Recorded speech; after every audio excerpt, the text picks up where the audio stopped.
Hi everyone, welcome back with me again in this channel. On today's tutorial, I'm going to show you how you can add a blur video site in CapCut. So if you want to have a blurry background on the side of your video, this is how you are going to do it. First, you can go to the ratio in here and change the ratio of the video into you can use 16:9 or 4:3 like this.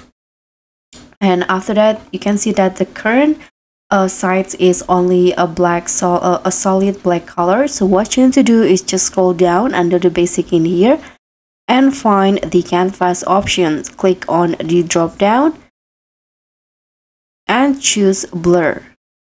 And in here you can choose the intensity of the blur. I'm going to use the second one, for example.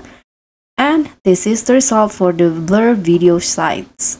So that's pretty much all. Thank you so much for watching. Don't forget to like, comment, and subscribe. Also, click on the thanks. Bye.